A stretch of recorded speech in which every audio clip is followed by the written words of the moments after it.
and welcome to September. Is it September? Yes, it is. September's full moon reading, and this month we are welcoming in a full moon in Pisces. So I've spoken a little bit about this in the intro to this month's email, but it is all about finding and expressing and finding empowerment specifically in our authentic selves. So being able to say out loud and proud, this is what I'm interested in, this is what I believe, and really just expressing that. So it's really nice to see that these 10 cards that I have pulled kind of reflect this message that we've been talking about already. So that's always a nice thing when your tarot reflects what you kind of already thought. It's like a nice kind of a supportive energy that it has going on. So for anyone that's wondering, this is the Pagan Otherworlds deck, because I've posted this a couple of times on Instagram and people are always asking me, what tarot deck is that? It is Pagan Otherworlds, and it is by, let me try and pronounce this, Ussi? But yeah, if you type in Pagan Otherworlds into Google, I'm sure it will come up. But one of my favourite decks, I bought this for my 30th birthday as a present for myself. So I think I've used it before, but I'm not 100% sure. Anyway, I'm rambling on about tarot decks, which I do not need to do in this because this is a tarot reading. So let's get started. First of all, I'm going to kind of focus on this section for a second. So usually what I will do is I will pick out certain cards, but because everything is very connected this month, I kind of just want to start with this main first section. So in the past position, we have Two of Wands. So we have this collaboration in the world of fire, kind of action, power. We're really finding that balance within ourselves, our own personal balance, really realizing what it is maybe that makes you you and that you kind of want to enhance going forward. So this is in the past position. We've already made this decision. We've kind of gone, actually, I am this person, or I believe in this thing, or this is a goal or a desire that I really want to achieve, or I want to kind of bring to life and nurture. So we've kind of had this already. Whether you're conscious of it, I mean, you probably would be by now, but if you're not, maybe have a think about what that could be, because this is going to drive us forward into everything else, which is awesome, because we have this middle section here, which kind of sums up what I said in the email really nicely. So we have the Page of Pentacles underneath, and then we have the Hierophant on top. So underneath we have this really grounded, earthy energy with the Page of Pentacles. He is the earth of earth. He's this very novice kind of energy, this very open-minded, flexible energy within the realm of like the physical world, the kind of real world that kind of surrounds us. That's your work and your health and your kind of your physical body. And then on top of that, we have the Hierophant, which is your kind of spiritual world, your kind of higher consciousness and the authority within the higher consciousness. So kind of knowing what it is you believe in, kind of exploring those ideas a little bit more, and really creating a structure, a spiritual structure for yourself. So this is in the present section. So this is something that we're really focusing on in the here and now. So we have Page of Pentacles as very earthy energy, but then we have this very kind of air energy, this very kind of, when you think about chakras, think about your crown chakra and your third eye chakra. That's kind of what I associate the Hierophant with. So these kind of higher ideas, these thoughts that you have every day, maybe you kind of go, oh, I wonder, you know, what else is in the universe. Those are the kind of thoughts that the Hierophant kind of brings in. But he's a very authoritative energy around those thoughts. So we have the Hierophant and we have the High Priestess, which are kind of like the Emperor and the Empress of the higher consciousness.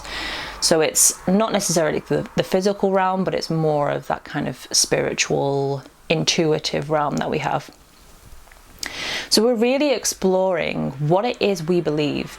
We have adopted this Page of Pentacles, very grounded, kind of looking at things from a very novice point of view, being very open to new ideas, being very open to new ways of seeing the world, of living life, of kind of seeing other people, interacting with other people, thinking about our health. How does our physical health respond to our spiritual and emotional health? So these are our ideas that we're kind of bubbling away at the moment. So it may be a case of, like we said in the email, where we were talking about being really confident in what you believe and being able to stand up and say, actually, I do believe in the power of crystals, or I do believe in witchcraft, or, you know, any of those kind of spiritual things that maybe go against the norm, or go against what culture you've been brought up in, and really assessing that and saying, well, no, actually, I do believe in this, and standing very firm in that, and being very open to what that kind of acceptance would bring into you. And the reason I say that is because we then have the Tower in the conscious position. So this is kind of our goal. This is what we want to achieve. We want to break down all these things that are stopping us from being able to really unearth all of this Hierophant energy. These cards are very slippery on this thing. I keep knocking this. But yeah, so we're really deconstructing all of this, having a look at it all and saying, you know, what are these foundations? So the Page of Pentacles are our foundations, but we have the Tower. So we're really assessing these and saying, well, what are they? What are they strong enough to kind of support this exploration into the Hierophant? Is it strong enough to really allow that to kind of grow and to develop? So it may be a case of the Tower is a place that you're in right now where you've kind of had that realization of, I want to deconstruct everything. I want to really look at kind of what beliefs I've built up for myself. I want to have a look at what the structure is around me. So what kind of others' expectations are, or what kind of cultural expectations are. I want to really have a look at that and start to kind of take it apart. Or it may be a case of something has happened to you, or something has come up, a big change has come up that has put that kind of Tower card in motion and made you think, actually, maybe I should start to kind of deconstruct this and really have a look at it and start to break it down.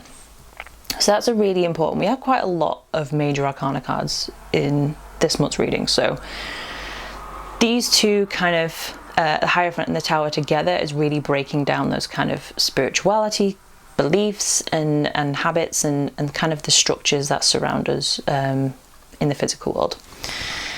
And something that is fueling this, oh, dear Lord, man, stop spinning. Something that is fueling this is the Page of Wands. So we have the Page of Wands down here in the subconscious position. So something that is really kind of powering this through is this idea of having a look at how we actually physically take action on these spiritual beliefs. So it may be a case of you don't necessarily share things with others about what you believe or what you practice. You're not very open with it. You keep it very, very private, and really having a look at that and having a look at maybe why that is. What is fueling those behaviors? What is stopping you from being able to really dig into this kind of Page of Pentacles, Hierophant position? These cards are all over the place. Behave yourselves, please. But yeah, so really having a look at those kind of deep beliefs and kind of ideas that you have around your authentic self, and being able to say, like, okay, well, I'm not open and honest about this because of this, this and this. And this is something that's really going to help you. If you can kind of figure this bit out, if you can figure out the Page of Wands and what it is that's kind of causing you to behave in a certain way, or causing certain habits that you've created, that is going to be the key to then deconstructing all of this and using that Tower energy. So this is a really important section down here. And if we go across these cards, I'm going to have to like put some sort of non-sticky substance down. So as we go across, we've got the Seven of Swords in the U position. So these two together, this, oh my, it's like a slip and slide. So these two together, again, Seven of Swords, kind of overcoming that doubt within our kind of mental world. So those ideas, those kind of ways that we communicate with ourselves and communicate with others, it's all about doubt and doubting yourself, and it's very mental energy. It's very in your own head, kind of stuck in your own head, kind of going over things, overthinking things, you know, being worried about what other people think about you and things like that. So those two together is a really strong indication of maybe it is a case of you have an idea about what other people think of you, or you have an idea of so for example, if you have just started out in witchcraft, it may be a case of you have this kind of ingrained idea of what it means to be a witch, or what it means to practice witchcraft, that is very much based in kind of culture, society, preconceived notions of what that means, and you're kind of having to break that down. So again, we come back with the Tower, really having a look at those kind of preconceived notions and saying, well, actually no, that's not my truth, that's not how I see the world, that's not how I see things. And really just working with these two cards together to decide on what it is you believe, who you are, what are your core values, and being really confident in that, so that you can then go on to the Tower and start breaking all of that stuff down. And that will lead us nicely into these two cards. So again, we have two more major arcana cards. We have the Empress and Temperance. So being able to do that, being able to deconstruct all of this, really get into that Tower stuff, we then can be led into this really nurturing Empress energy. So it means that we can create space and allow things to flow a lot more naturally, that we can allow things to grow that maybe couldn't grow before. So it might be a case of doing all of this work, you start to have more philosophical ideas, or you might start to really question some aspects of the spirituality that you thought that you should just, you know, take on board and not question. It's like, that's how it's done.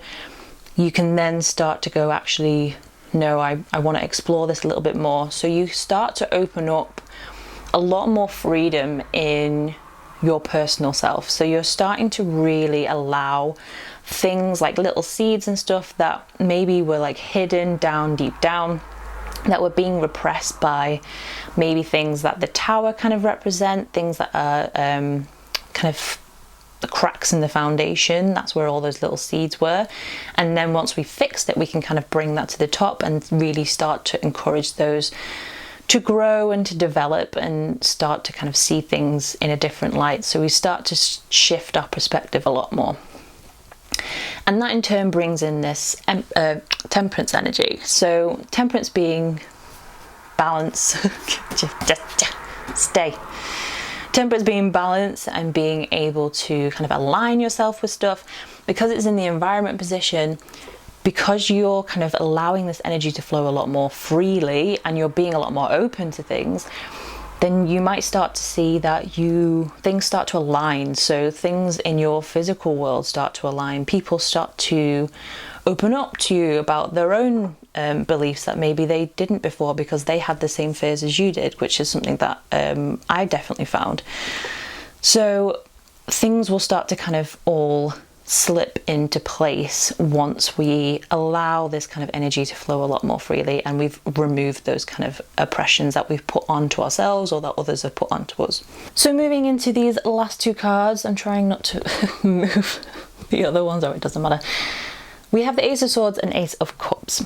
So Ace of Swords being in the hopes and fears position, but we have it across from this Tower. So it may be a case of we have to address things that maybe we were repressing or we didn't want to address, or maybe there's ideas that we we're kind of fearful of before, because we had all of this kind of self-doubt and stuff going on down here. And then once we've broken down the Tower, that's when we can really start to open up this Ace of Swords and start to kind of collect. So like we were saying in the Empress, those little seeds that can grow into new ideas and new perspectives and new ways of thinking, that's where the Ace of Swords comes in, because that represents those kind of new ideas and new ways of thinking.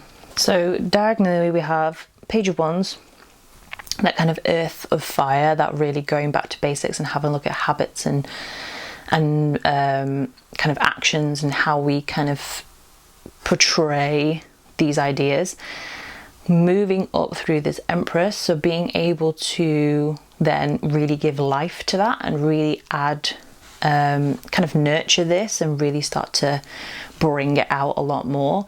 And then that leading into this Ace of Swords, so these new ideas, these kind of new seeds of opportunity coming in, and being able to really find a clarity that maybe we didn't have before. And all of this leads up to the Ace of Cups, which is our outcome card. So that kind of emotional breakthrough, that being able to really see how all of this work doesn't necessarily just benefit our mental state, but it can also benefit our emotional state. So it may be a case of you start to find new ways to use self-care, or you find new ways of being able to process emotions a lot better, or you start to notice that you are more creative, or that you kind of can tap into your intuition a lot more. So this is what it's all leading up to. It's all leading up to this Ace of Cups, and having that kind of eureka moment and being able to say, you know, that I've formed this deeper connection with who I am as my authentic self, of being able to say, you know, now I am very aware of what I stand for, what I believe, what I kind of, how I want to live my life, and not being afraid to really go forward and embrace that, and embrace the empowerment that comes with that. So that is the whole reading for this month. I hope that was helpful. Remember, if you want a one-on-one reading with me, I do offer 3 different types of readings. So you can have just a simple 1-card reading, which I do over email, or you can have a 10-card reading with me, which you can do over video chat, or you can do it over email. And then obviously we have the monthly tarot guidance as well, if you kind of are going through something right now and you need maybe a few months of support and just guidance from the tarot. So let me know if you do want to book any kind of tarot reading. And yeah, that is it for this month. I hope you are all well and enjoy this full moon in Pisces. Bye.